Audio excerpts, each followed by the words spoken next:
Woody Liles, welcome to the Sunday Afternoon Smokes Podcast Lounge, man.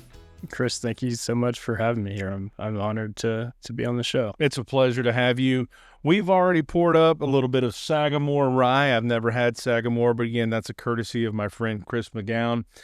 And we've both opted for the Davidoff Signature 2000. You can go ahead and light up whenever you're ready, man.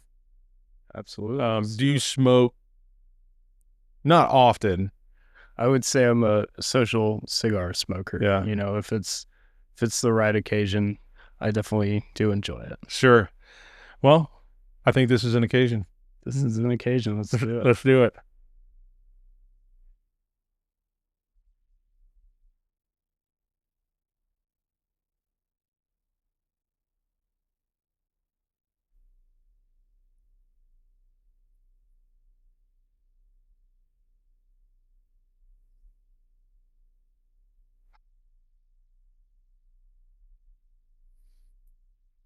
All right. When's the last time you had a smoke?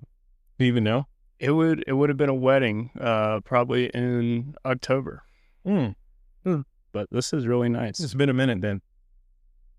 Well, don't be afraid. I'm going to tell you, like I told some of my other guests, you know, smoking a cigar, you have to smoke it or it will go out. Yeah. And, you know, you're going to be doing most of the talking. I'm the guy asking the questions. So don't be, and you might, yes, puff on that a little bit. You might need to hit it with one more match and just really get it good and lit. But don't be afraid to stop and smoke your cigar, because I don't want it to go out and you just have to kind of relight. So anyway, before we get started, why don't you just go ahead and take a minute and introduce yourself, let everybody know who you are, what you do, and we'll get cracking. Yeah, so my name's Woody Liles, and my wife and I started Sauna House Greenville. So we're over there on West Washington Street, close to downtown, kind of right behind Unity Park. So good access from the Swamp Rabbit Trail. We're in the old Borden ice cream factory. Okay. In the Borden building. Yeah. But yeah, it's been a great experience, and yeah, we started I like to call it a modern, European style bathhouse in good old Greenville, South Carolina. So we're really based around like finished sauna traditions, but our main offering are traditional finished saunas, in-ground cold plunges, and we have like a heated furniture lounge area. So most people for their first time will try the communal bathhouse, and you basically rotate between kind of hot, cold, relax, repeat is what we call it. So you'll come into our space. Everyone has to shower up before they enter the facility. And our communal bathhouse is a tech-free area. It's not allowed to have your phone or anything like that.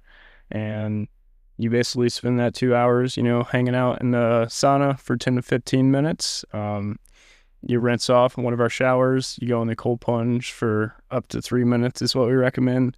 And you kind of relax and rehydrate in our heated furniture lounge area for 10 to 15 minutes. And you do that whole circuit over again. Okay. I really like what you just said, that space. Yeah, you're going to have to relight and take. Yeah, go ahead. Hit it with another match. That space is a tech-free area. Like, we are so in the society that we live in right now, we're so glued to our phone, our computer screen. Like, I went out to lunch with my wife not that long ago, and there was a couple sitting across the table from us, or not across the table, but a few tables over from us, and they're both just sitting there on their phone. And, she points it out to me, very subtly, of course. And it's just like, what are we doing? Why, like, you're supposed to be spending time with the people that you love and care about, and we're so engrossed in all of this that we're missing what's really important. So, that having that aspect at the sauna house, I think, is really cool. I feel like we get so many customers that come in and they're like, well, 2 hours is a long time, and haven't been away from my phone like that in a while. And then when they're done with their experience, they're like, I forget how important it is to actually unplug. Yeah. Take that time for yourself and actually have a conversation with someone, just our atmosphere and our aesthetic just really encourages a social, communal space. Yeah. Well, we were chatting just a little bit before we started recording, and would you say 30? 30, yep. 30. And so, I mean, I'm 46, so I've got you beat. You're young enough, you're old enough, though, to still remember, I think, when tech wasn't this far along. So cell phones were still a thing, but they weren't, like, smart. And you had them, and you could call and text, and maybe that's about it, And of course, I remember when there were no cell phones at all. And I don't know, have you talked to, well, you did mention that people, when they finish out, they're like, it was good for me to detach. Do you get that a lot? All the time. Yeah. I was shocked. I mean, to me, that was a core part of our business, is having that communal tech-free space. But I was shocked by the positive feedback that we get from it. Yeah. Yeah. I mean, it's really, you think about the dawn of smartphones was what, 2008, 2009, which is not that long ago in the realm of things. You think about just how much it's changed our society and our culture, and just having the world at your fingertips. It's an incredible thing, right? And it's a useful tool, but it's also physically addictive. Yeah. And I feel like it's hard to forget what it was like before that. Yeah. And how many times a day you're pulling that thing out of your pocket and turning it on. Mm-hmm. I think you hit the nail on the head there. We have to remember that it's a useful tool. And that's the key word there. It's tool. Because what starts out as a tool for a large part of our society becomes a master, and you're like a slave to this screen. And so to go into a place like Sauna House, where it's like, okay, leave your phone in your car or whatever. Do you have them leave them in the car, or is there like a check box to drop it? So we provide lockers for everybody that has a locking mechanism on it. So yeah, we encourage everyone to leave it in their lockers. Yeah, that's great. And we'll get into Sauna House a little bit more in depth here in a little bit, but I just kind of want to start with you and your personal life leading up to Sauna House. Now, you're not from this area, correct? I'm not. No, I grew up in Concord, North Carolina. So just north of Charlotte here. Mm-hmm. But have been in the upstate for quite some time. Got my civil engineering degree at Clemson, graduated in 2018. My wife also went to Clemson, and we've kind of been, North Carolina, South Carolina ever since. Yeah. So did you come to South Carolina for Clemson, or were you here before that? My first time like officially living in South Carolina was going to school. Mm-hmm. Yeah. Go ahead. I was gonna say, I mean, I was looking for an engineering program, and kind of like two options. I knew I wanted to go to a state school. Just looking at NC State or Clemson. And I'm a big outdoor enthusiast. And Clemson's got Lake Hartwell right there. It's 45 minutes to the mountain. There's a great lot of outdoor access within that area. And I definitely fell in love with the upstate, just being able to utilize all of that. Yeah. This area is lovely. There's so much. There's Hartwell, there's Kiwi, there is Lake Jocassee. We're not too terribly far from the Blue Ridge Parkway. Hop in the car, 3-ish hours, you're at the beach. An hour away is Asheville if you want to take a little trip up there to do some, artsy stuff. There's that big brewery up there. Sierra Nevada. Yeah. Yeah. Up there in Fletcher. Yeah. There's that. We're 2 hours from Atlanta if you want to catch a Braves game, or Atlanta Hawks or Atlanta Falcons. So we're very well located for outdoors. That's not even to mention the popularity of the Swamp Rabbit Trail. I mean, it makes sense why there's a bazillion people moving here to this area. And sounds like it was like right up your alley, nature wise, like activity wise. Was Concord that way? Did you grow up in Concord? I did, yeah. I grew up in Concord.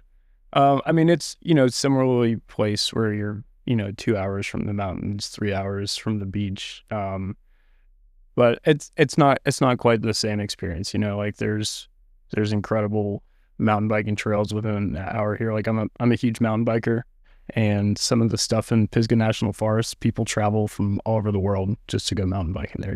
It's world class. I'm a big whitewater kayaker as well. That's something I've done for a long time, and it's like Chattooga River. Everyone calls it the Southeast Classic. That's incredible whitewater kayaking right at our doorstep. Hunting and fishing opportunities, backpacking. I've always spent my summers in Western North Carolina exploring, and love being close to the mountains, and also just having access to a city that still has that small town feel. Yeah. But has that food scene and that art scene and the cycling, biking, riding scene. There's like everything here. Yeah. Pretty much. I love it. Yeah. And if you get to the arts, there's the Peace Center in Greenville. There's so much going on here. It's very eclectic. There's something for everybody. You said you're a big mountain biker. Like, have you traveled for biking? Like various forests or national forests and places? Yeah. I have, like, not more than like a 6-7 hour drive, but I would definitely love to do more of that. Is that in the plans? And I've traveled a lot for whitewater.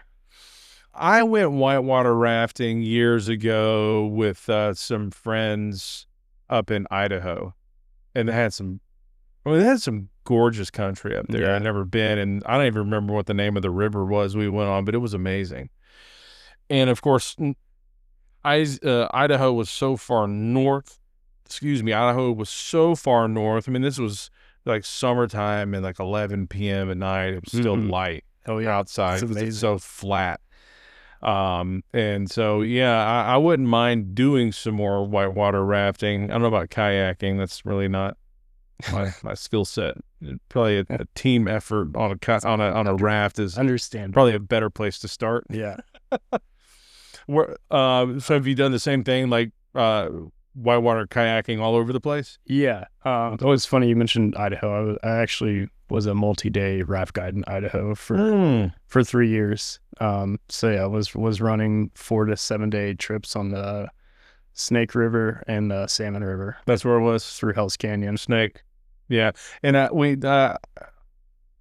met a guy years ago in Southern California when I was pastoring a church.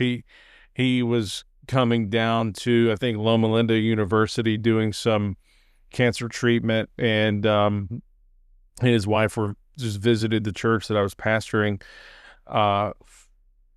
during their several weeks there on and off throughout the year.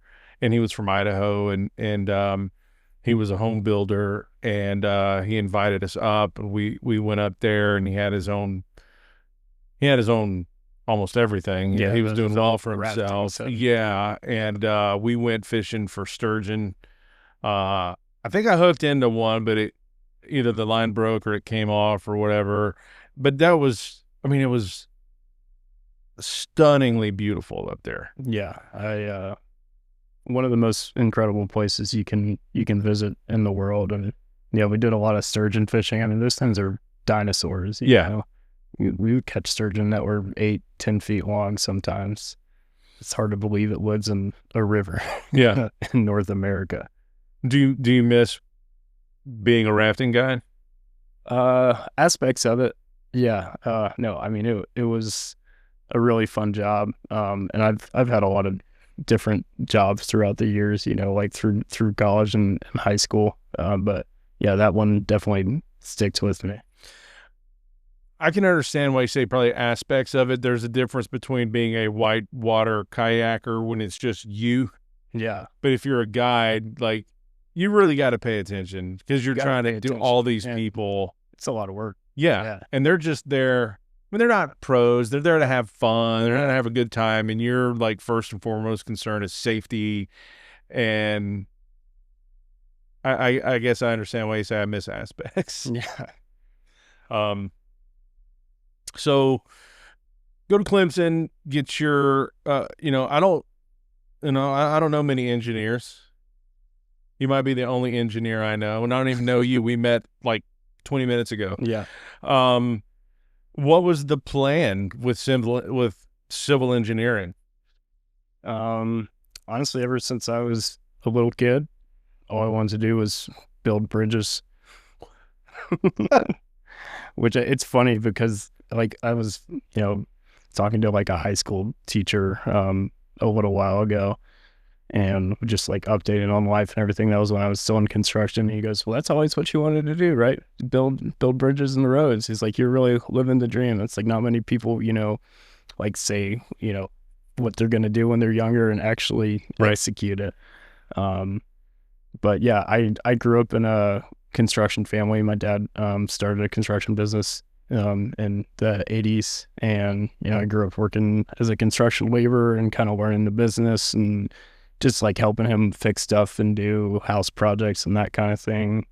And I've always been fascinated by how things work and how things go together. And construction definitely is in that realm.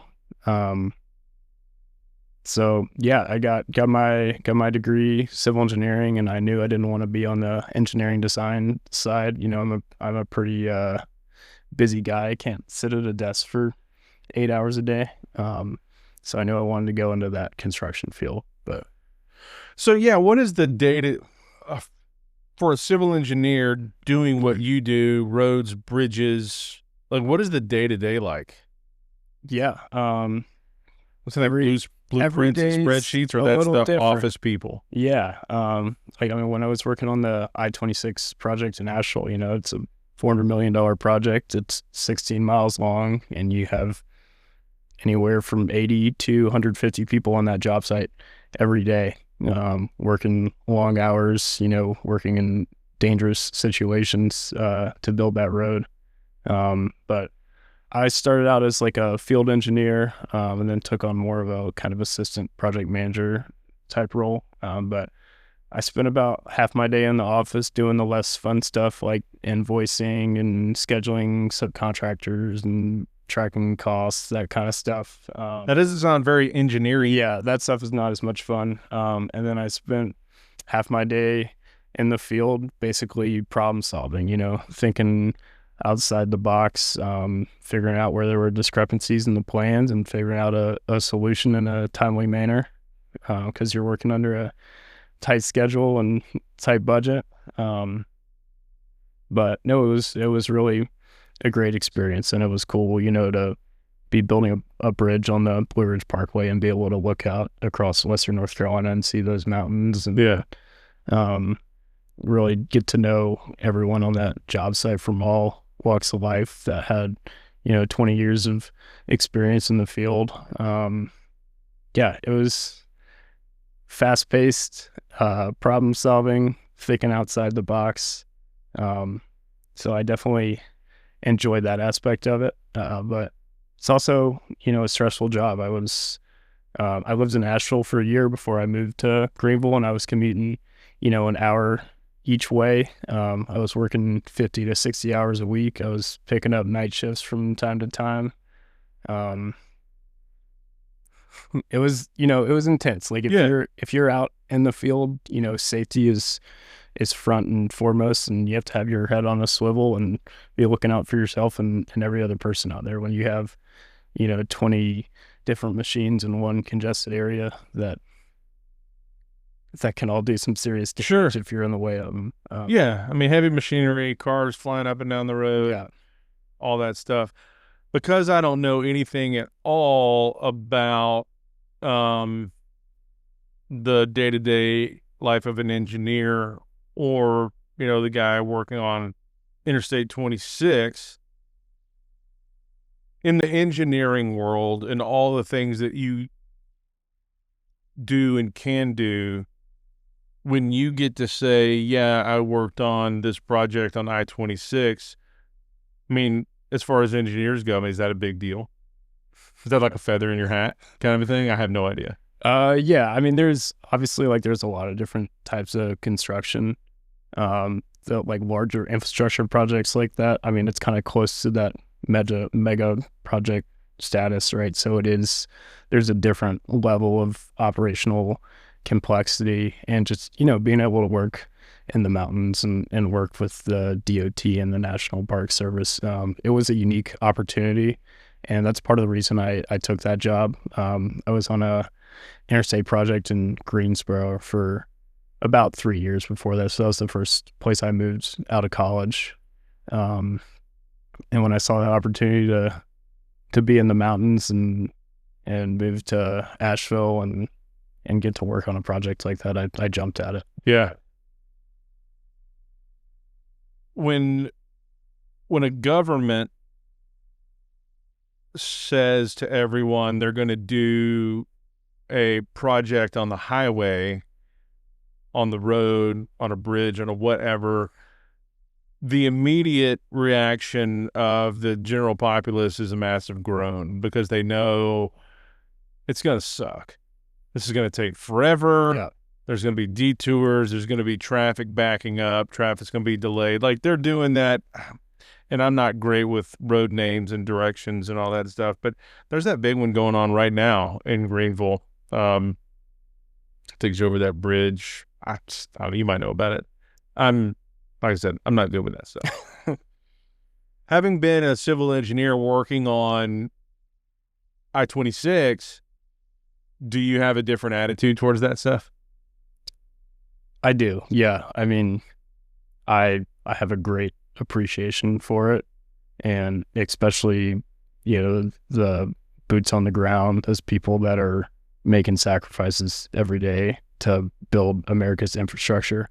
And I understand why people complain about it. It's like, I don't like driving through a construction zone either. But America's infrastructure is aging. Most of the interstate system was built in the 60s, and most of it was built for a 50-year service life, and it's time to replace it. And it's a level of magnitude more difficult to replace an interstate that when they built it, it was through cow pastures, than when you're dealing with the Asheville project had 250,000 people a day driving through your job site. It's difficult, and it takes a lot of planning and coordination, and it's, bottom to top, everybody is working towards that end goal. Mm-hmm. You said that the most of America's infrastructure was built in the 60s and had a 50-year lifespan? Yeah, roughly 50-year service life. 50 year. Okay, so that's 2010, which we're 16 years past now. Correct. Yeah. So with, of course, the increase in our abilities, the increase in technology, when you're laying when you're putting down new road, what's the lifespan or service life going forward from today? Yeah. And it really depends on the location. Like where we were up in the mountains, that's a pretty major corridor access point for people getting across the country. There's a lot of variables. Difficult place to build. So it was like a 60, 70-year lifespan. Okay. I mean, there's different design choices and stuff that I could talk all day about. Sure. But you're taking generally 50-year service life is a good rule of thumb. Yeah. Yep. I mean, but you're still how much traffic is this place getting? What's the weather like here? All of that factors in. A lot of variables. It's not just how much traffic, what kind of traffic. Is it just passenger vehicles? We're talking 18-wheelers, Yeah, so there's complex planning and thousands of studies that go into implementing this design and figuring out what the future use is going to be and planning for the next 50 years. Yeah. I'm kind of nerding out a little bit on this because I don't know anything about it. It's interesting. How long does it take? When you start planning a project like this, I-26, from day one when they're like, okay, we're going to do this and we're working on plans until the first shovel goes in the ground to start tearing stuff up? How long is that? I mean, obviously it varies from project to project, but 26 project, it was a 15-year process, and it got pushed back quite a few times, but no, just the work it takes to get that first shovel in the ground, and environmental permitting, dealing with multiple different municipalities, purchasing additional property that you need for that project. It's a Herculean. Thank you. Yeah, you got it. No, that's nuts, man. And this is super interesting to me, again, because I don't know anything about it. So were you working as a civil engineer on the I-26 project when you visited Sauna House in Asheville for the first time? I did. I was, yeah. So I took that job in the middle of COVID. My wife and I moved to Asheville. And then, shortly after we moved in, my current sister-in-law actually gave us a gift card to Sauna House Asheville. She just was like looking for a cool experience in town and gave us that gift card. So we booked our first session, and we did a 1-hour massage and a 2-hour bathhouse visit, and just thought it was the most incredible thing ever. And that was shortly after the Asheville location opened. They opened mid-2019, and then they had been shut down because of COVID, so they had just recently reopened. Yeah, that first time we went in.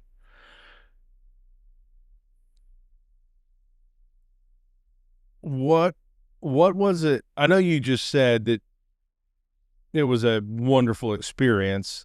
Maybe not your exact words, but I mean, you said earlier that, you're working this project and you're pulling 50, 60-hour weeks. And so you walk into Sauna House, and, you've got a 3-hour moment here with a massage and 2 hours in the bathhouse, whatever. I mean, just what was that like with this heavy load? I mean, you have kids? Not yet. Not yet. Okay. So it's you and your wife. I mean, they're still just kids at a layer, but you're a husband. And so I'm being a husband and just taking care of my wife and our family of 2 at the time, but I'm pulling long hours and sometimes, like you said, picking up evening shifts, and I get to go in and just check out. Yeah. For 3 hours. I'm a busy guy. I don't like to sit still. I like to stay moving and, fill my day with activities, whatever it may be. But when we went to Sauna House that first time, I felt like I could really just relax. I got out of the sauna, I went in the cold plunge, and I was sitting on that heated bench, and I just felt like I was floating, and I wasn't thinking about anything else. I really just helped me turn my brain off for whatever reason. And my wife had the same experience, and it really just stuck with us. And I remember after that first visit, everyone that we saw for the next 3 weeks, we told them about Sauna House and how cool that was.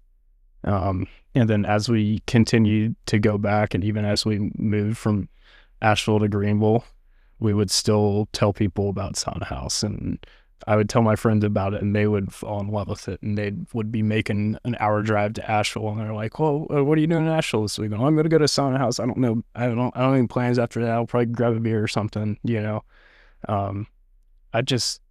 really resonates with people, and it's an incredible experience, and it's really a unique experience. It's not something that you see in the Southeast.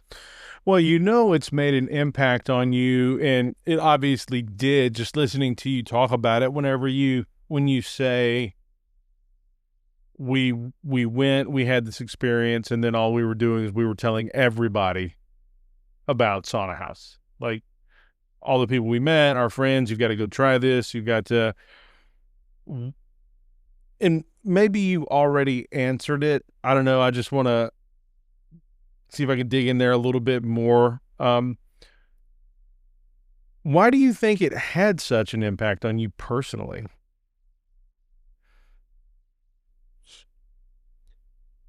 I think one of the biggest things for me is that I do have trouble relaxing. And it had been a long time since I had, been to, well, I'd never done an experience like that, obviously for the first time, but where I was able to truly relax and take it all in and just kind of turn my mind off. Is it the engineer brain? Is it just always? Yeah. Just that, ADD engineer brain, just like to stay busy. And, but yeah, I mean, that's definitely why it resonated with me so much. Could you pull that mic in just a smidge towards you? Yeah, that's great. So you moved, and you can correct the timeline if I'm wrong here, but you moved from well, maybe I'm confused. You went to school.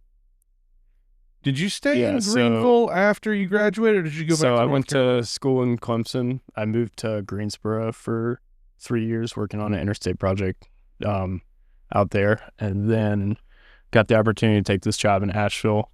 So my wife and I lived in Asheville for a year, but we were looking to buy a house and settle down. And she grew up in Greenwood, so not too far away, and had grew up coming to Greenville, and we spent a lot of time in Greenville and knew that's kind of where we wanted to settle down. So yeah, we decided to make the move to Greenville about 4 years ago now. Okay. So were you still commuting? Were you still working on the I-26 project when you moved to Greenville? I was, yeah. So you're commuting. Yeah, so my commute went from 15 minutes to every day, 1 hour each. Okay. Yep. Drive up the mountain every morning, get to work at 6:30. Yeah, but you discovered Sauna House in Asheville before you moved? That's correct. Okay. Yeah. And did you continue to go? Yeah, we continued to make the trip up whenever we can. Whenever we were in the Asheville area, we'd go to Sauna House. Okay. So at what point do you and your wife look at each other and say, Greenville needs a sauna house? And I feel like after that second or third visit, really, like this would do great in Greenville. Like, why is there not one of these yet in the upstate?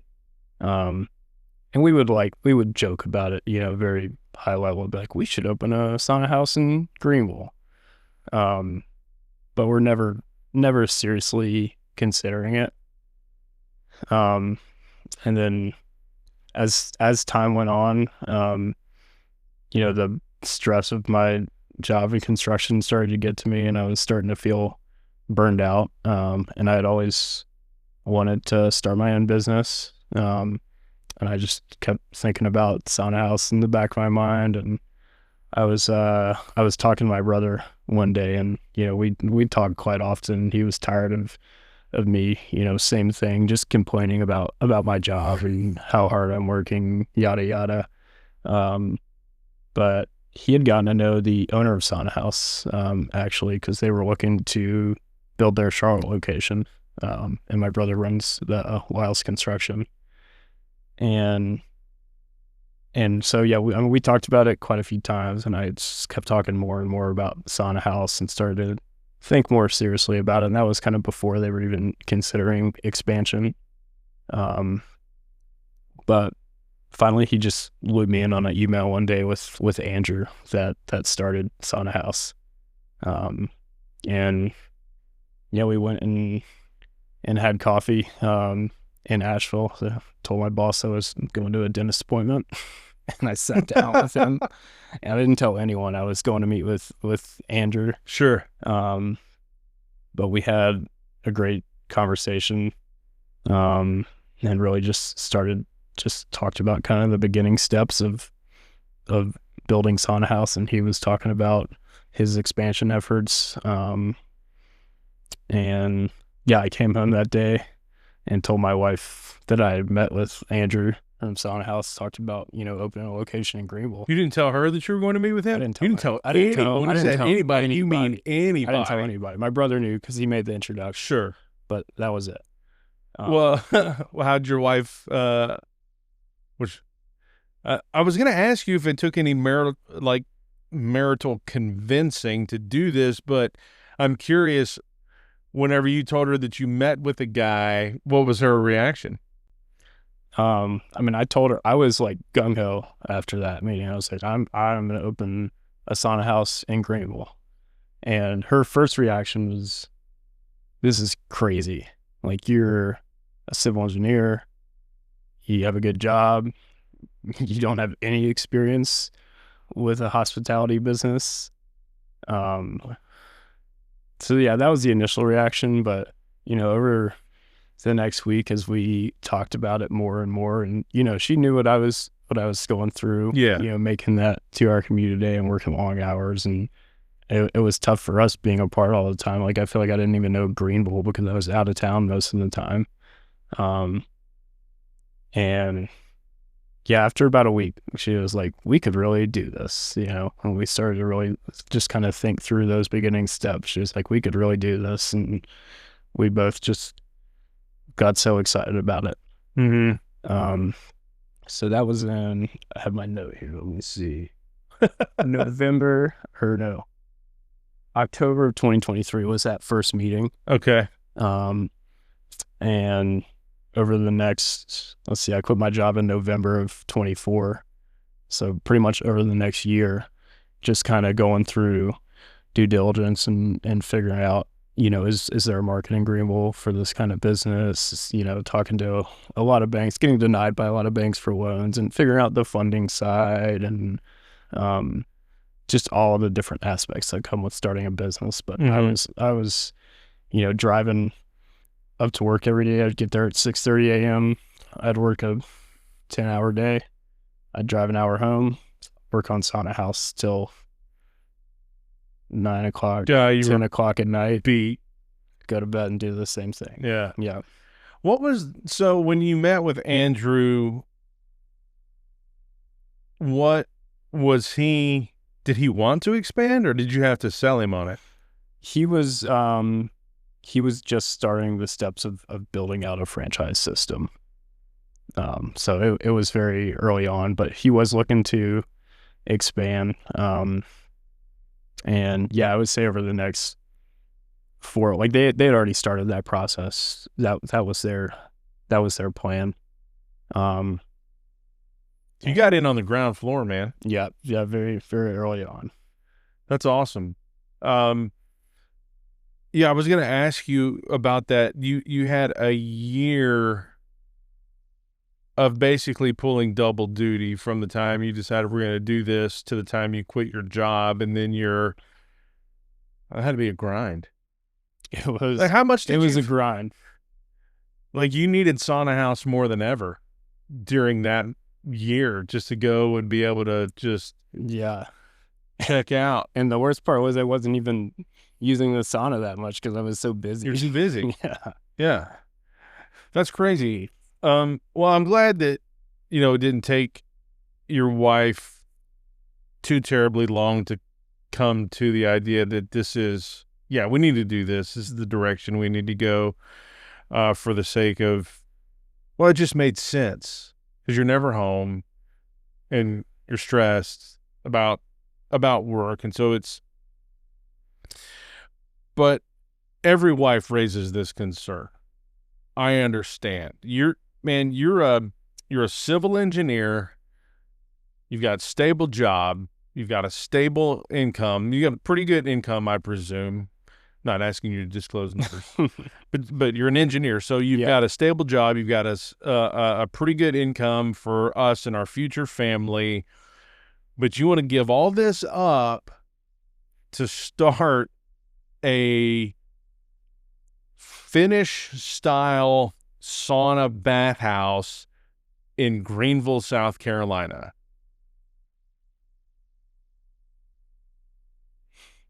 I mean, that's a big step of faith. It sounds crazy, right? Yeah, it does. And it is crazy. A little bit.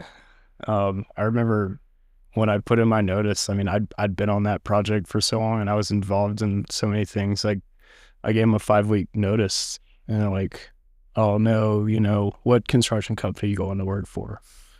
Like, I'm actually starting a spa. I can imagine the look on their face. Yeah, Just like people were shocked, bewildered.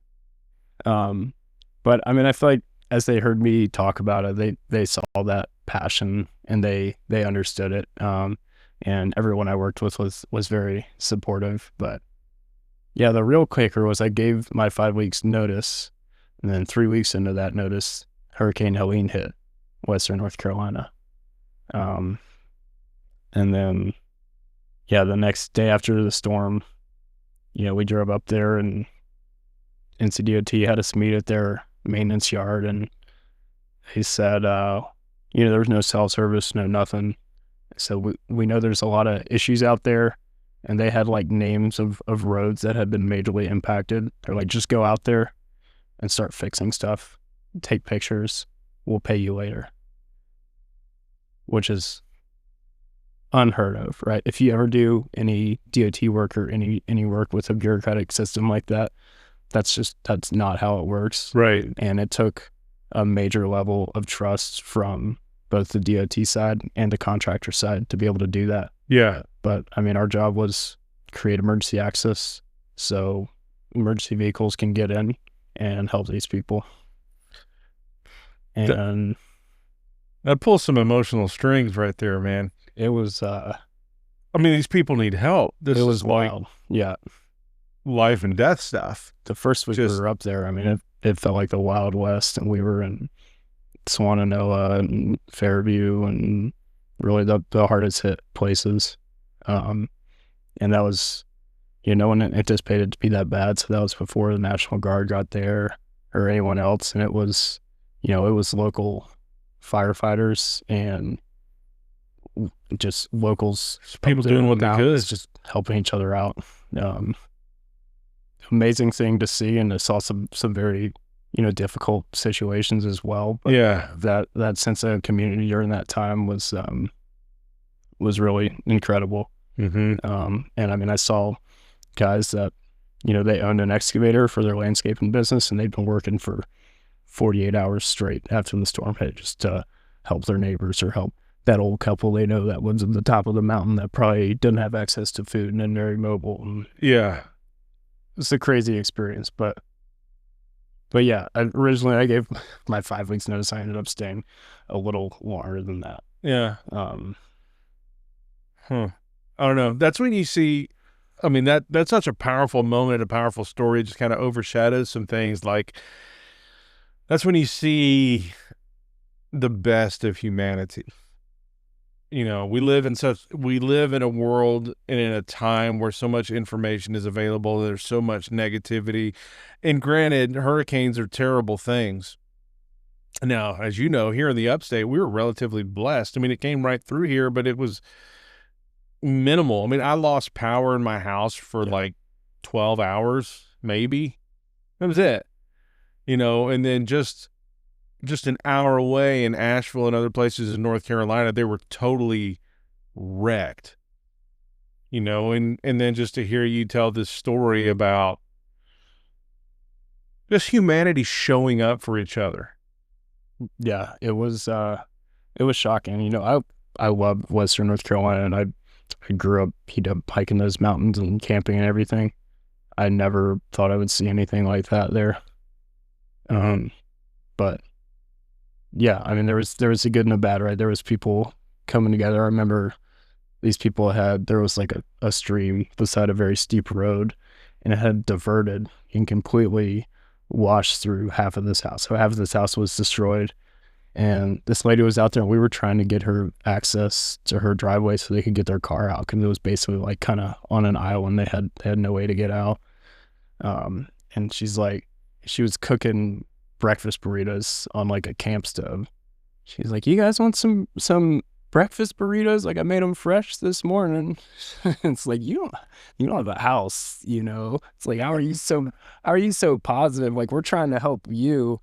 People still got to eat. Yeah, it was amazing. That's awesome. Like, half your house is washed away. Your car's surrounded by this like weird island from a river diverting, and you're hammering out breakfast burritos on a camp. Seeing what you can do to help. Yeah. That's awesome. I love it.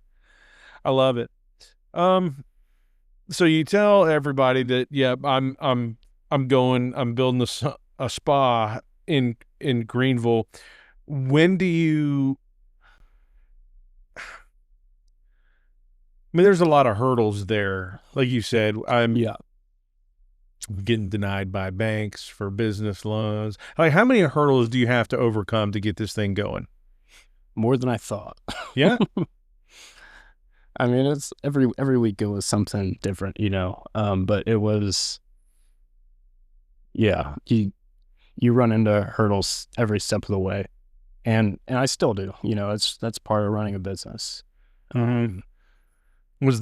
Was financing the biggest hurdle?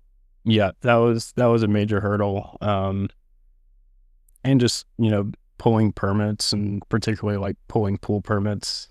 Just like having such a unique concept, like the state of South Carolina didn't know what to think of our pools or how to treat them or permit them, and there's so many different things that go into it. And I feel like I was a little naive when I started the process. Like, I was like, oh, this is going to be a lot of work. Everyone says starting a business is a lot of work. And it is. And I knew that, but it was harder than I ever could have imagined. Really? But I've learned so much in that process, and haven't looked back. What's the biggest lesson you learned in that whole process? It's a good question. I mean, honestly, just being resilient and keep fighting. If you have that concept, if you have that idea, once you get started, you can't give up, because there was a lot of stages early on where, I got denied by 5 banks in a row. I could have just give it up. It wouldn't have been clean my hands, not that much, but just kept going. And I'd say just surrounding yourself with a support system too. Like, I couldn't have done it without my wife or my brothers or my family or my father-in-law just helping me along the way. And just those words of encouragement and that kind of business advice. And did you feel, and that's a big, by the way, I've never had Sagamore rye. very tasty. That's fantastic. Yeah. That is Sagamore double oak straight rye whiskey. So Sagamore, nice work. I mean, I don't know. Are you a big, I don't know if big, but are you a regular drinker of bourbons or ryes? Or I do, yeah. I enjoy bourbon. you're more regular with this stuff than with the cigars? Yeah. Yeah. Yeah, definitely. What's your go-to, like your beverage of choice?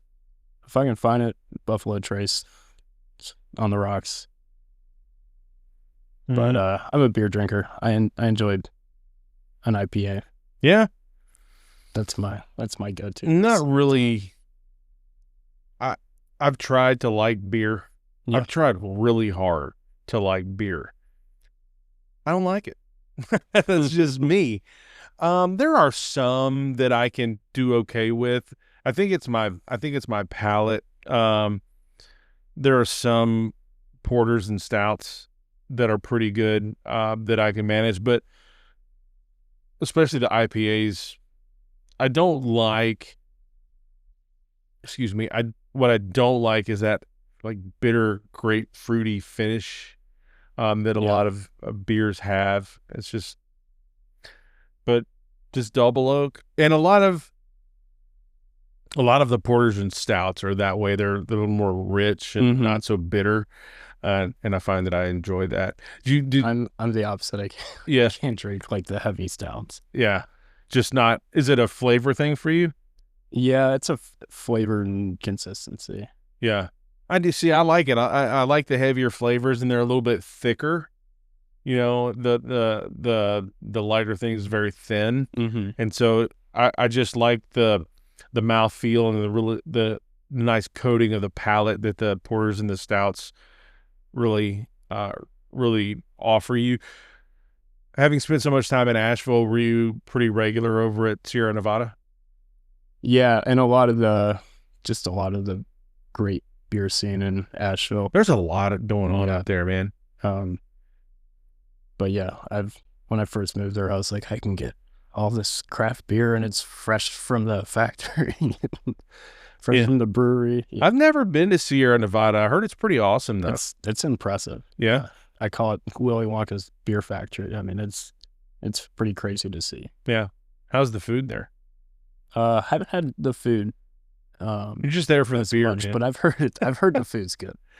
There's a lot of good food up there too. There's, you know, my wife, when we go up there, she always likes to take me to a pizza place, and they have massive single slices of pizza. I don't remember the name of it, or I'd tag it. I can probably look it up. But it's good, man. And by the way, shout out to my good friend Charles at Carolina Cigar Company. He's in downtown Asheville. Has a little storefront. He's a multi-generational tobacco farmer. Has his own tobacco farm in the Dominican Republic. He doesn't, in his shop, he only sells his brand. Really? He doesn't sell. Yeah. I mean, and the guy has so if you ever get back up to Asheville and you want to check out a cool cigar shop, yeah, go visit Carolina Cigar Company. Okay. And there's pictures of him. It's an interesting shop. There's a lot of stuff going on in there. He's like probably early 80s. He's an older gentleman. Yeah.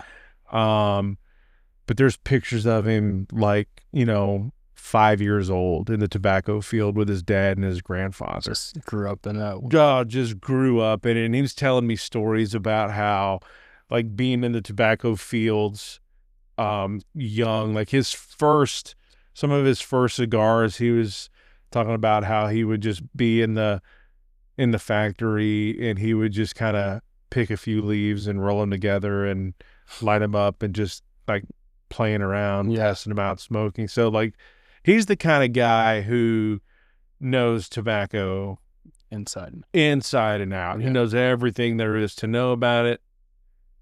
And he also told me, and I've said this on the podcast before, but we're in the video era now. So when I say he's multi-generational, his family was growing burley tobacco here and sending it back to England for pipe tobacco before this was the United States of America. Gosh. Yeah. That's how generational he is. I have so much respect for just those multi-generational farmers that, incredible stories, and can't imagine just understanding a crop like that inside and out. I hope to at some point. I'd love to get down to the Dominican Republic and visit his farm and his factory. That would be an amazing experience and a wonderful education, when it comes to tobacco and cigars, which I really enjoy. Yeah. But so anyway, Asheville, Sierra Nevada, Carolina Cigar Company, all that cool stuff. And we got sidetracked, and I don't even remember where we were, which is totally fine. But we were talking about some of the lessons you learned during that grind period. That grind period of starting a business. What I was going to ask you, being a civil engineer, did you have a sense of confidence, when it came to I need to do all this permitted stuff? Honestly, not really. Just because it's a totally different kind of construction. When you're dealing with large, DOT projects, you have teams of people that were preparing those permits long before you even got involved with it's not something you really did. Yeah. Mm-hmm. But yeah, then I quit my job in November of 24. And we started construction in late November, and I worked for my family's construction company for the build out. And those first 3 months I was project manager and superintendent. So I was there every day and staying very busy. And yeah, roadway construction is a lot different than sauna house construction. So I feel like those first 2 months I just felt overwhelmed. I feel like I didn't know what I was doing. And I was drinking from a fire hose every day, and I was trying to learn about plumbing systems and mechanical systems. And it's, it's still construction thinking. And Did that surprise you? a little bit. Yeah. Yeah. I thought it would transfer a little better. And like the project management type stuff is very similar, and controlling costs and controlling schedule. I was very comfortable with that side of things. It was the actual, like, The doing of building project operations. Yeah. But we had a superintendent that came on about 2 months into the project. His name's Tommy, and he just had a ton of experience in that field. And I learned a lot from that guy the next 6 months. Next 4 or 5 months, but we made a good team. Yeah. Well, you were building something very different. It's not like you're just, okay, what's the word I'm looking for? You're not just building a commercial storefront where I'm going to open this space and I'm going to build some racks and some shelves, and I have a product that I'm selling, and I need to build this little counter area for the cash register and a display case so I can showcase my product. You're building for like pools. Yeah. And I don't know, is there steam rooms? Yeah. And it was a transformation. We were in, so it was the Borden ice cream factory. Our space is about 6,800 square feet, but it was the old cold storage facility. So literally used to be a giant freezer. And we got it. They had the lights on. They had HVAC units on the roof, but it was just a big open space with a concrete floor. We completely transformed it and, started cutting into the ground, making holes for the pools, running plumbing underneath the slab, building walls from the top up, running electrical conduit everywhere because saunas need a lot of electricity. It was a full transformation. Mm-hmm.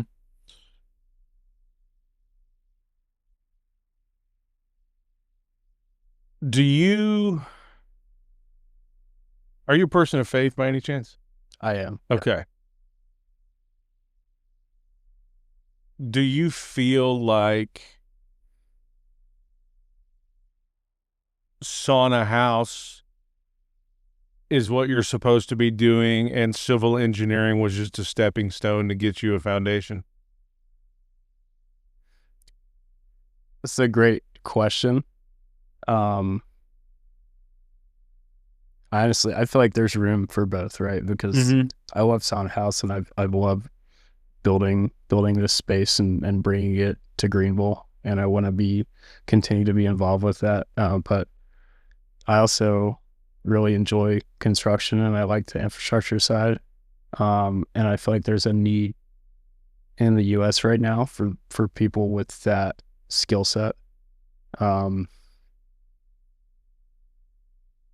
So I feel like I'm on the right path. It's not the path that I imagined. Sure. But it's one that I was destined to be on. Right. I ask because I talk to so many people and they don't understand, like X, Y, and Z were happening during their life at whatever time. They don't really understand what's going on, but whenever they get to this spot, they can look back and say, I understand now all of that stuff was preparing me for this moment. And of course, you're still only 30. Yeah. 20 years from now when you're 50, who knows where you're going to be. But I just was curious with civil engineering and growing up in your dad's construction company, civil engineering degree, and you land at this place where, okay, I'm going to start this company and it's going to take all of this construction work. All of this was preparation, which I didn't know at the time. Yeah. But for this moment, I don't know if you've had that thought. No, I do absolutely feel that way, and I feel like my past experiences have like led me to this moment, and I probably would have done things very differently if I didn't come up with that background. Yeah. No, running Sauna House, there's a whole when it comes to entrepreneurship, man, you have this vision, you have this goal, you have this, I'm gonna open this sauna house, and people are gonna come and they're gonna experience the cold plunges, and they're gonna experience the steam rooms and the, I don't know what all there is there. And we'll get into that in here a little bit. And that's what I like to refer to as game day, right? I mean, that's Sunday football, that's the baseball game, that's the whatever, that's the primetime moment. But then there's all of the like busy work behind the scenes. And you're running such a business that requires obviously a certain level of hygiene. So what is that behind the scenes look like that nobody else gets to see? Yeah. I mean, I feel like a lot of people will comment on how clean the space is and say, the team is so nice and welcoming. But there is a ton of work that goes into maintaining that facility every day. And we had people coming in 2 hours before opening, and we're scrubbing the saunas and cleaning the saunas every morning. We're mopping the floor, we're maintaining the showers, and 2 hours after closing, and we're doing cleaning stuff throughout the day. And I feel like a lot of people don't see it, and that's the way we want it to be, right? Yeah. But it's a lot of hard work, and it's not necessarily the most relaxing job. Myself and every one of our team members really bust their butt to provide that outstanding hospitality and have that sparkling clean facility. And I feel like you're talking about just getting into the operations side of things. I mean, I talked about those first 2 months of construction at Sauna House. I feel like I was drinking from a fire hose and my head was spinning. Those first 2 months running Sauna House was a more intense version of that. Mm-hmm. I mean, obviously we had a good basis from everything they had learned in Asheville, and their team was great at supporting us. But there's also just so many little things that you learn in those first 2 months, and I feel like I was working 100 hours a week for a little while there, which is to be expected, right? Yeah, sure. But I was also on cloud nine. I'd worked so hard to get to that point, and just to see people enjoying the space and really like owning to, like maintaining our rules and having that community aspect and being conversational, and those early adopters really meant a lot to me and kind of helped me keep going during those first, the first month or two. That's really a different kind of grind. Mm-hmm. There's some things that you only learn by doing. Absolutely. You can go meet Andrew. You can talk to him until you're blue in the face about the business. You can go visit Sauna House in Asheville and follow him around for the day and see what it's like. But nothing replaces, all right, Sauna House Greenville is open. Here's day one. Doors are open. People are coming in, and now it's time to actually do. That's a whole different ballgame. Yeah, it was eye-opening for sure. In a good way? In a good way. Yeah, absolutely. And also just, I didn't have any hospitality experience. I'd never been in that world either. And I was so nervous at first, like interacting with customers.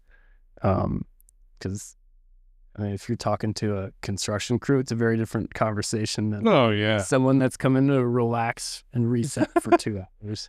Well, I would think, most people would probably lump you in with the personality wise, stereotype you as like you're the you're a civil engineer, man. Yeah. You're like a CPA, you're a numbers nerd. Engineers aren't supposed to be that way. Yeah, they're not supposed to be you're kind of like a robot and relaxing. Yeah. So I can see why, and maybe it's, just sitting here talking to you, your personality's fine. You're not a robot. You're not an automaton. You're a person.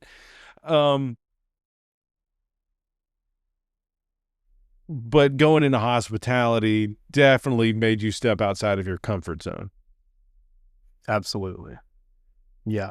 And, really every aspect of building Sauna House and running Sauna House was me stepping outside of my comfort zone and getting involved with something that I didn't know.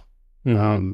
And I feel like I've gotten better at that, which is just takes reps, right? Just practice and being comfortable in uncomfortable situations.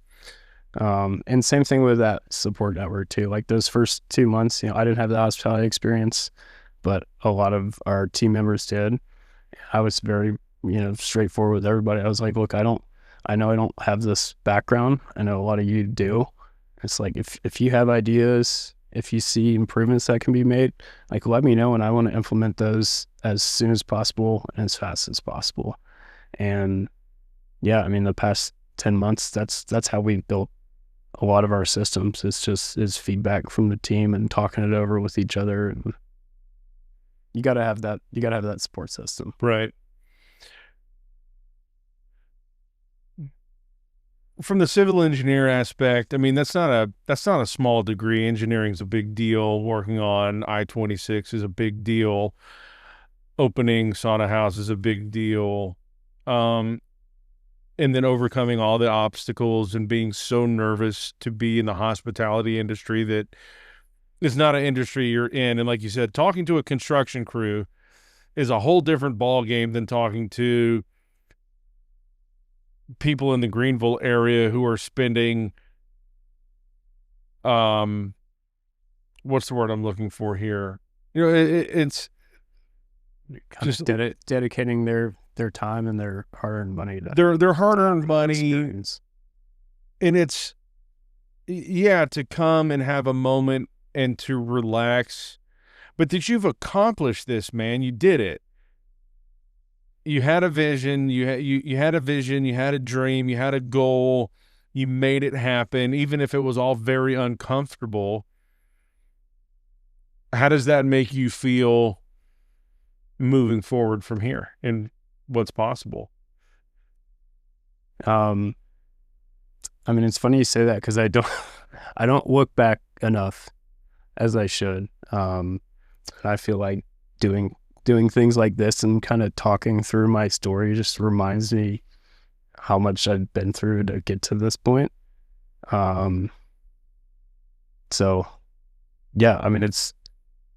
the education I've gotten these past, 2 years getting this thing off the ground. Couldn't have learned it anywhere else, and it's been an incredible experience, and I'm excited to keep growing this thing and introducing people to our community. Mm-hmm. So walk me through the Sauna House. I've never been. I don't even know how I found you on social media, to be honest with you. If it just showed up in my feed one day as a suggestion for me to follow. I don't remember, but I just remember seeing Sauna House Greenville, and I'm watching the videos, and I'm like, this looks like a really cool place. I'm not sure exactly what's going on here. It's a sauna, so I have a rough idea of what it is. But I've never been. I intend to go. So as a guy that's never been to Sauna House, what can I expect when I walk in? We've already talked about the cleanliness. And you guys are pretty meticulous about that. But as far as the experience and the things that are on offer there. Yeah. So we have a few different offerings. So we have our communal bathhouse area that I've talked about a little bit, and then we have our private rooms. So we have like private infrared rooms, and then private, we call them like hot cold relax rooms that have a pool, like in-ground cold plunge in them, and a traditional sauna in a private setting. But I always encourage people who've never been in before, like try the communal bathhouse. And I feel like that term communal bathhouse is off-putting. It's kind of to weird. A lot of people. Yeah, they're like, I don't want to share a sauna with a random person. Like, what if it's like dirty or disgusting? So I always encourage people, come see it, come take a tour. We'll show you how it all works before you even experience it. But yeah, I mean, basically you check in and we very much have like that Nordic aesthetic, very kind of minimalist design. But you get your stuff situated in a locker, you take your shoes off. It's a barefoot facility. And you change into your bathing suit, and then everyone has to shower off before they enter the bathhouse. And then you walk into the main bathhouse, and we have these huge traditional Finnish saunas. They're going to be about 190, 195 degrees. And yeah, very, very much like minimalist design aesthetic, very, very calming, relaxing space. But basically you sit in there the first 10, 15 minutes and sweat it out. And I feel like that experience in itself just encourages conversation. I'm not one to like talk to random people on the street, not the most extroverted person, but when I'm in the sauna, it's just like natural conversation flow, how's it going? Like, how you doing? Like, I've met people from all walks of life that have fascinating stories. Really enjoyed getting to know our yours. But anyways, back to the sauna. No, I mean, I feel like that initial room where you just sweat it out, it can be either or. Yeah. That can be the place where you just kind of casually chat with people, or for the guy or girl, lady, whoever, that's under a load. Like, you literally, like you said, that's the room where you sweat it out. Yeah. You can just sometimes let go. Dead silent. And sometimes when I'm in the sauna, I don't want to talk to anyone either, and I'll keep to myself in the corner. But yeah, so you start in the sauna, and then everyone has to rinse off before they go in a cold plunge. And our cold plunges are huge. It's like 15 feet long, 5 feet wide, the big one, 4 feet deep. And there's 2 cold plunges in the main area. But you rinse off and you go into that cold plunge. I'm normally immerse myself all the way up to my neck for up to 3 minutes. How cold's the plunge? Yes, so the big pool we have is 55 degrees and the smaller pool is 45 degrees. Okay. So it's a shock to the system, and I feel like a lot of people are hesitant. Well, yeah. I mean, I'm coming out of the hot room. I've just sweated it out, and then I'm totally going to shock my system jumping into, like, that's got to be a kind of take your breath away moment. You definitely, you get that initial shock to those first 4 or 5 seconds. And it's not easy being in the cold plunge. Like, no one really loves that aspect of it. But you're in there for 3 minutes, and like really helps to just try to take calm breaths, just relax, watch the clock, talk to someone else, whatever you got to do to kind of distract yourself. Just kind of breathe through it, man. Yeah. And so when you're in the sauna, your heart rate's going up. When you get in the cold plunge, it drops pretty quickly. A lot of people are surprised when they get in the cold plunge. Like, if they have a Apple Watch on them or something, they're tracking their heart rate. You're pretty much at your resting heart rate or below that.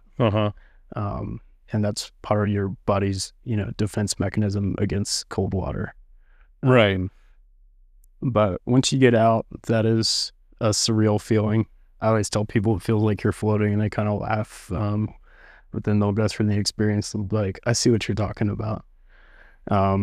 And yeah, after the cold plunge, we have this beautiful lounge area that has these huge 9-foot tall windows. There's a lot of natural light in the space, and we have these large, like, concrete heated benches that feel so great after the cold plunge. What room is this? This is like the lounge area that where the 2 plunges are and that the saunas are facing. Okay. And we have plants everywhere. So we have some pretty unique plant species in there too. So it's very much a vibe. And yeah, great place to just kind of take it in, drink some water, relax, rehydrate 10 to 15 minutes. And we also have a silent salt room in the space too, which is basically like a wall of Himalayan pink salt, and it has like a heater in there, so it stays about 80 degrees. But that's our silent area, just for people that I kind of don't want to be in the hustle and bustle of the bathhouse. And I say hustle and bustle, it's normally a very relaxed vibe unless you're doing an event or something. Sure. And is that when you go to Sauna House, is it to do all of these things like in progression, or you do them in whatever order you want, or how does it work? So in progression. So it's a 2-hour visit, and basically once you change your bathing suit and shower off, you have access to that bathhouse area for the next 2 hours. So you're going hot, cold, relax, repeat. Okay. So basically flowing between sauna, cold plunge, lounge area, and doing that all over again. And obviously the cold plunge is, like you said, it's not something you're going to stay in for a extended period of time. That's 3 to 4 minutes in there. But, basically the sauna and then the room, the lounge, those are just however long you want to do it. Yeah, exactly. Like we give like our recommended times, but what is the recommendation? We'd say like 10 to 15 minutes in the sauna, 3 minutes in the cold plunge, relax and rehydrate for 10 to 15 minutes in the lounge area. And you normally have time to do like 3 cycles of that in 2 hours. Okay. But everybody's different. Some people will not even go in the cold plunge, just hang out in the sauna and chat with their friend in the lounge area. Some people are more looking for recovery, so they'll just go sauna, cold plunge, back and forth their whole session. So it really depends on what you're looking for. So it can be, you're getting the benefits of this, whatever they happen to be, but it can be really whatever you want it to be. Like, for some people, it might be they're viewing it as very medicinal and therapeutic. Some people are probably going into it with a mindset of this is me time. Yeah, just relaxing. I always say, everyone's looking for something different, but yeah, we have a lot of athletes that are looking for that recovery. We have a lot of people that are just looking to relax and just take it all in, and they don't want to talk to anybody or think about anything for 2 hours. We have, friends and couples that come in. It's just a good time for them to catch up and get a babysitter and have that date night and have that conversation without your phone even being close. And we even have like a number of customers that their doctor told them they need to come to sauna out, or they need to sauna more to help lower their blood pressure. So it's really across the spectrum, and everyone is looking for something different. Yeah. Even though they're going through that same experience. Yeah. So people can come to Sauna House, and then you can just pay for your 2-hour appointment and do your thing. I'm just going to make a presumption here. Do y'all have like memberships or packages or? Yeah. So we have like our drop-in 2-hour visit. And then we offer packages, so you can get like 4 visits for a more discounted rate. And then we have our membership, which has like additional benefits where you're allowed to share your passive with friends, and you get discounts on the private rooms and discounts on drinks and merchandise and that kind of thing. Yeah. And I guess I didn't even mention we do serve drinks. We have really good in-house like loose leaf teas and matcha. We'll do seasonal drink specials and kombucha, CBD seltzers, that kind of thing.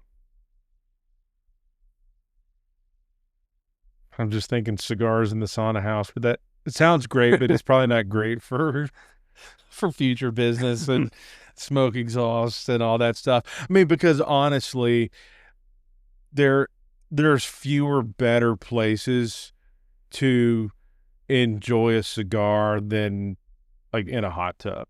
Yeah. That is, I definitely understand that. Yeah. Probably wouldn't be as enjoyable in a cold plunge. Not in a cold plunge. It's probably, honestly, it sounds like a great idea. Not going to work for Sauna House. But, anytime I think of this kind of stuff, I'm like, oh man, how can I get cigars and do this thing? But, and of course, a sauna room's a different animal than a hot tub. But cigars with a Sagamore in a hot tub, yeah, that's primo right there. Yeah. So so people can have memberships, and are those is that like just a recurring monthly, or do you have it annually, or? Yeah, so just get to build every month, and we have memberships from 2 visits a month all the way up to 15 visits a month. So we have a lot of regulars, and especially like we sold our founding memberships before we even opened. Really? And I feel like a lot of those early members have been so supportive of our business and telling all their friends about it. And they help kind of police the space. It's like, we don't have that many rules, but we do have rules.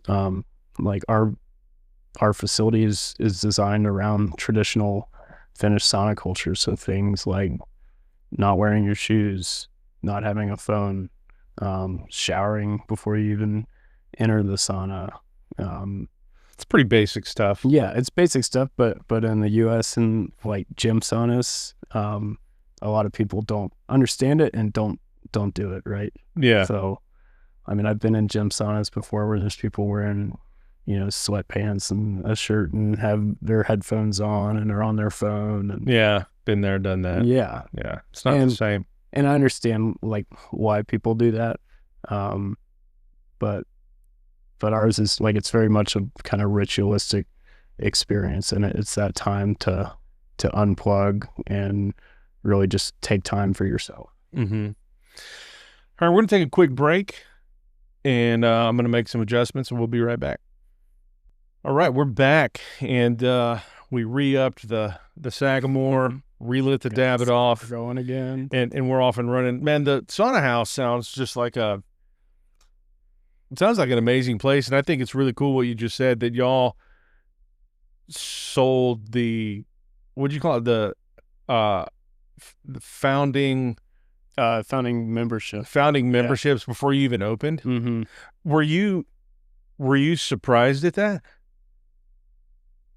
I mean, I was a little bit, because you think about, this is a foreign concept for most people in the U.S., particularly in the Southeast, just the idea of a bathhouse. And I feel like a lot of our early founding members, had experienced bathhouse culture somewhere around the world, whether it be, Finland or Turkey or Germany or Japan or Korea.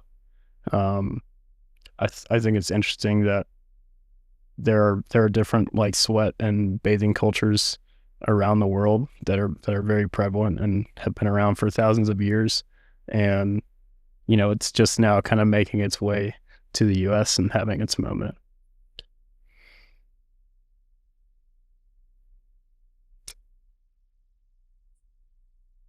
And I was going to ask, like,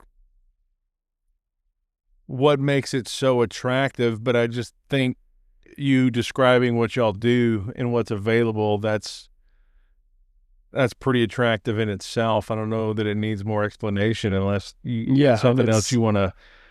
No, I feel like it's hard to really explain the space, and yeah, I mean, I always encourage people to come see it for yourself, even if you're not going to be doing a session, just to understand more what it's about, and try to experience a bathhouse. It doesn't have to be Sauna House, like anywhere around the country or around the world.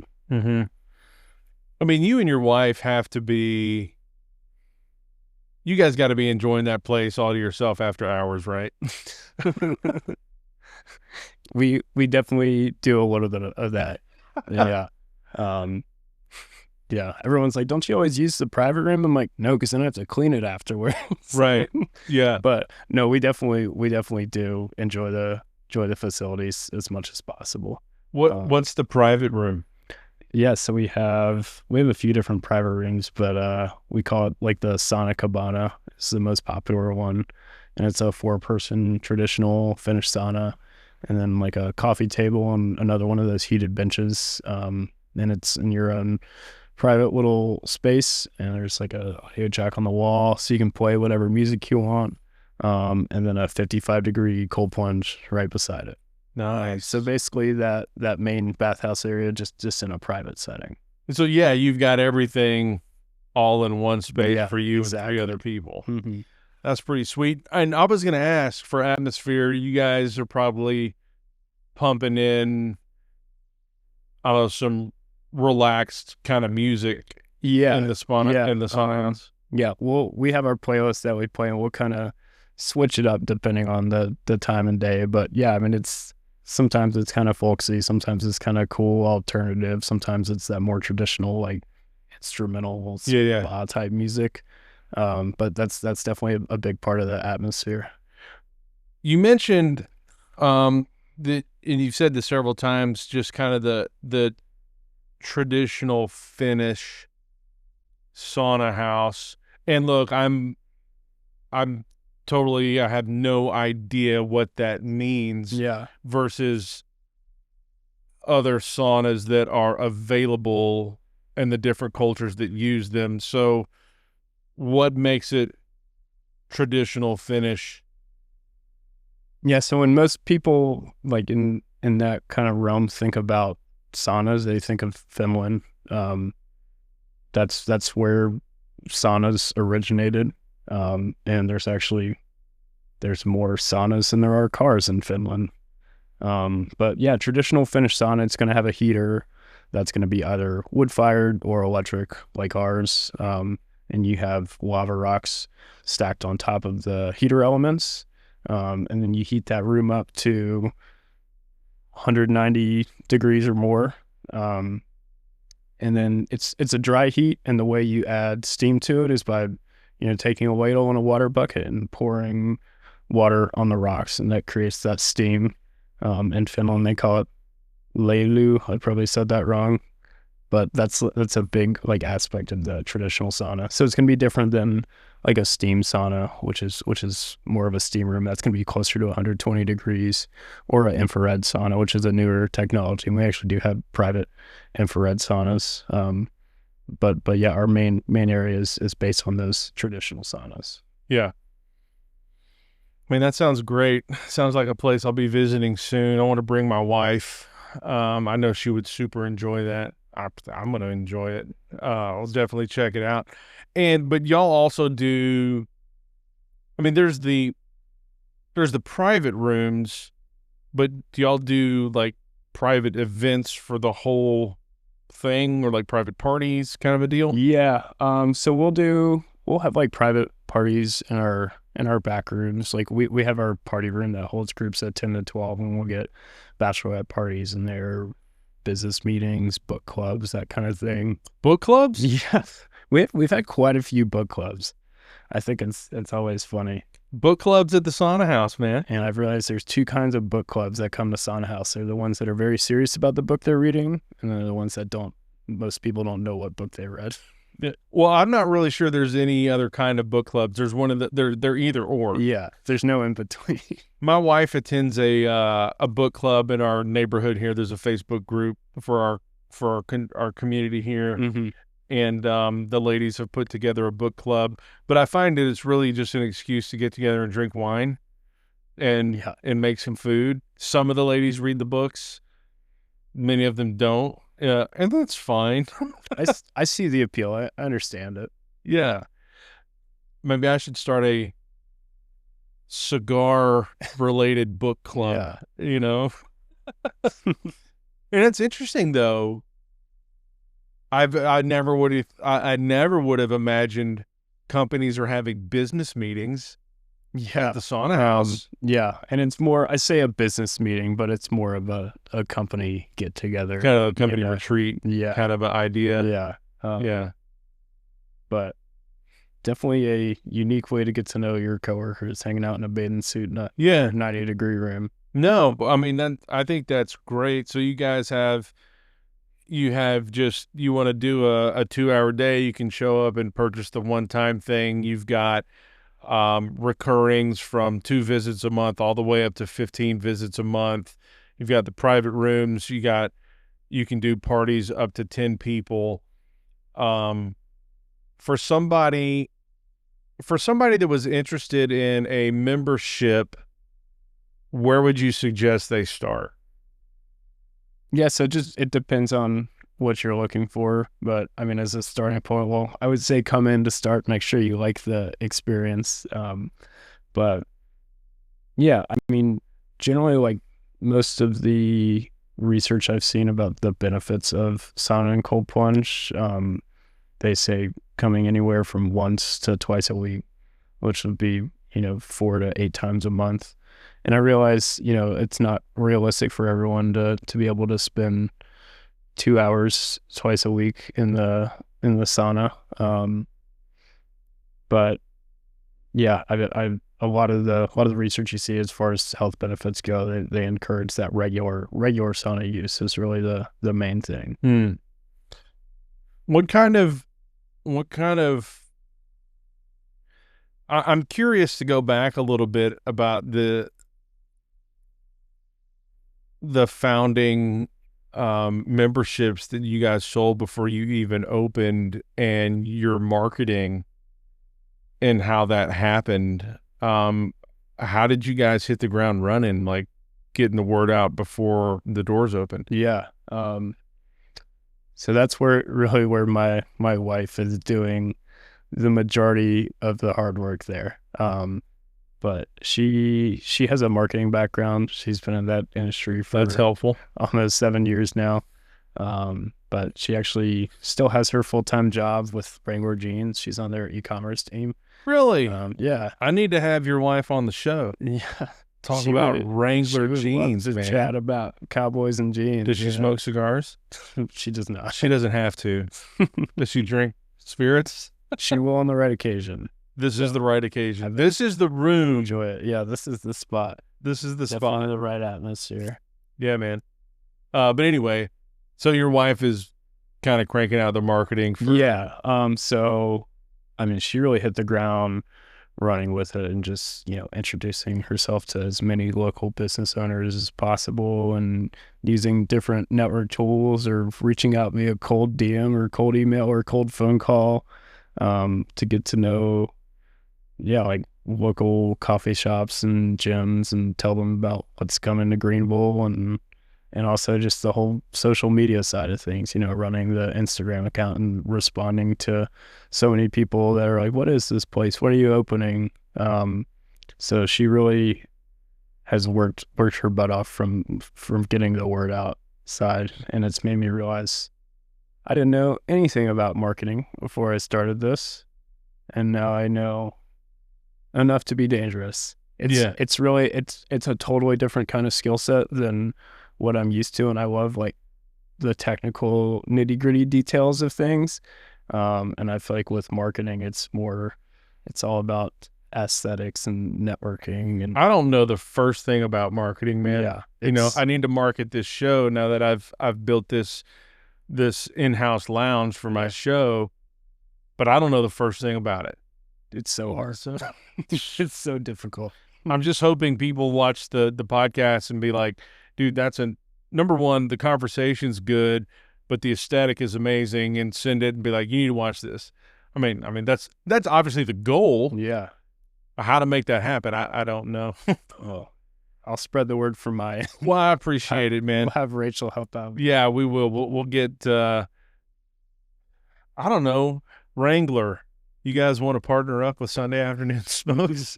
I mean, cowboys and cigars and whiskey? That seems like a natural fit. It's a natural fit. Absolutely. Yeah. You know what? I'm going to write it down so I don't forget. I'm going to tag Wrangler when this drops. Yeah, we're going to tag them. So, but you're focused, because obviously Sauna House Greenville, it's a brick and mortar business, so it's very local, and you're building, this is like grassroots marketing. And that's what my show is. I focus on the local entrepreneurs and business professionals and creatives of the upstate. So we have that in common. how are you feeling about your grassroots effort? Like, what are you seeing being built at Sauna House, and what's the community that's developing there? Yeah. I mean, I talked about that first time we went to Sauna House and how we just told everyone about it because we had that experience. I mean, that's our strongest marketing is word of mouth, you know. People that really fall in love with the space do love it and are happy to tell their friends and family. And the other side of it too is just, and something that I've found that's kind of unique that you don't necessarily get in every city. Just the small business owners are very supportive of each other in Greenville. And like even during when we were under construction, we had so many people reach out with local businesses in town and be like, hey, I just want to introduce myself. You know, I'm here to help any way I can. And it's very genuine. Yeah. They're not looking for anything. They're not looking for cross promotion. They seriously want to be a voice of support for you and get to know you personally. Mm-hmm. So that's really been incredible. And yeah, we love to try to work with local businesses when we can. Yeah. And I really look forward to this experience because y'all are unique. Like you said, saunas are not really an American thing, especially in the Southeast. And so y'all are a unique business in Greenville. And I've been a member at a gym before, and you go and you do your workout, and then at the end at the end is when you do it whenever you want to, but typically at the end of the workout, they had like an infrared sauna room for like would fit like 2 people max. But this is a whole different ball game here. It's a whole different experience. Yeah. I feel like it was funny, like a couple months after we opened, we had a bunch of people just start coming from Crunch Fitness. I guess like someone heard about it that had been going to Crunch, and there's like that subset of people that love the sauna at Crunch Fitness, you know, and then they came to us and they're like, I'd never experienced a sauna like this, and just like in this atmosphere, and just fell in love with it. Just an idea. Your wife is probably on this already. I feel like you've got to be doing some targeted marketing towards the athletes at Clemson, towards the players at Greenville Drive. I assume you are. Yeah, we are. And I will say we're trying to do that more and more. But yeah, we have Furman basketball team has like came in quite a bit during the season. We just started a partnership with the Greenville Drive. Sweet.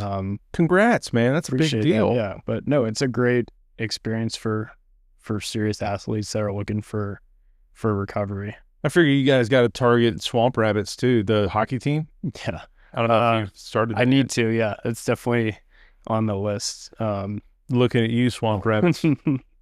And you also get a lot of the Swamp Rabbits players are Canadian or Eastern European, where there's more of a sauna culture. They're more familiar with bathhouses. Really? Mm-hmm. Yeah, particularly in like Quebec. Yeah, that makes sense. Mm-hmm. Interesting. What do you want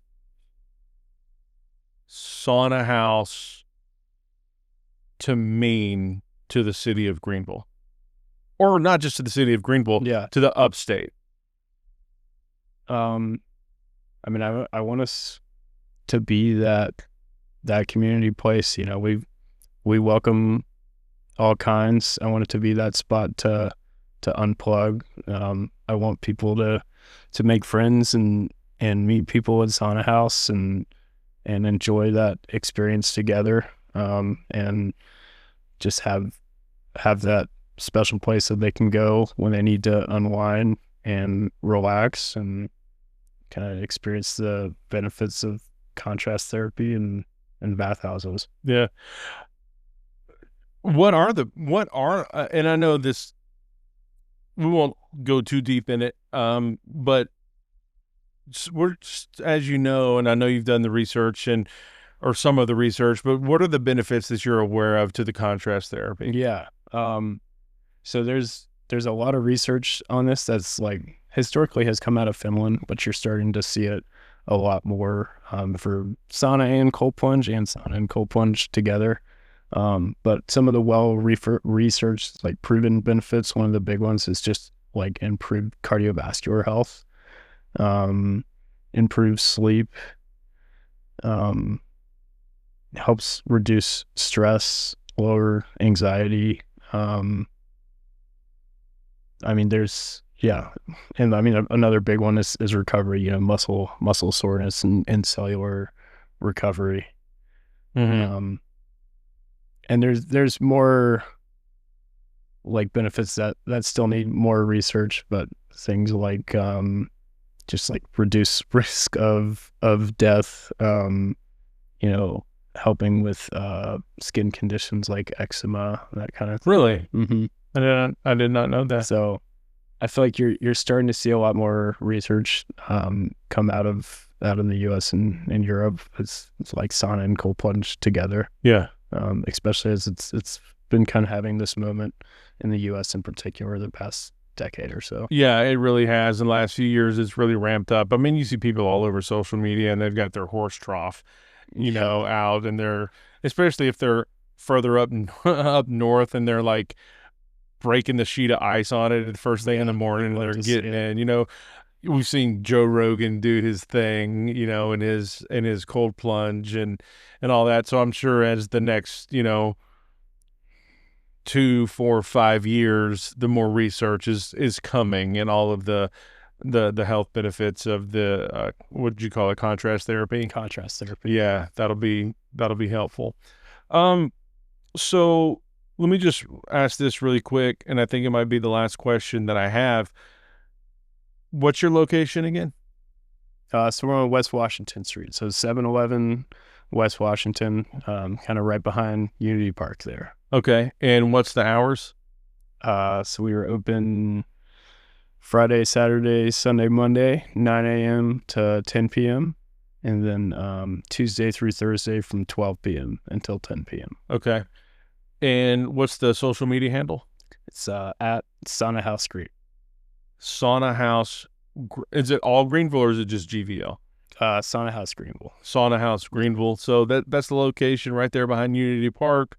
Friday, Saturday, Sunday, Monday, 10 to 9 a.m. to 10 p.m. 9 to 10, and then noon to 10 on Tuesday, Wednesday, Thursday. You got it. Yeah. Sweet. And yeah, you can always find out more on our website. It's just saunahouse.com, but you can book reservations there and see some pictures of the space and just learn more about what we're all about.